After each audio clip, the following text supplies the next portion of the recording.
Hi, I'm Lesley Logan. Let's talk about your small barrel frogs. Welcome to OnlinePilatesClasses.com, the most supportive Pilates-loving community across the globe. Enjoy new weekly classes from our amazing teachers. Download the OnlinePilatesClasses.com app today. So the frogs on the small barrel are something that gets absorbed into the series, but I really like to teach this as its own exercise when you're new to any of the barrels because you got to learn the transition. So the frog, it will become the transition.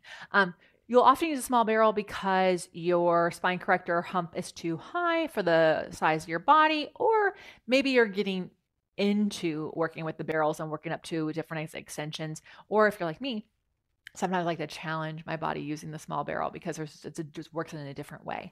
On the flashcards for the barrels deck, I did include the small barrel, not just because I could have just said like, oh, just repeat on a small barrel. But I think it's important to see with your own eyes, so those visual learners, and feel for my kinesthetic learners, the difference between the two. So thank you so much if you're here because of the flashcard deck. It really means the world to me that you're using that deck. And I love seeing how you use it. So definitely make sure you tag me if you ever post how you use it. So let's get into it. The way into the small barrel is a little different than the spine corrector. So you could go from the top to the bottom, which scares a few people, which is why on the flashcard I included it being from the bottom up. Okay, so you're on your back and you lift your hips and you bring this barrel into you. And you really want to get those hips ideally around that apex of that barrel, but you don't want your tailbone tipping down, right? So then you hold onto your handles. If you have them, you get your shoulders nice and wide. Heels together, toes apart.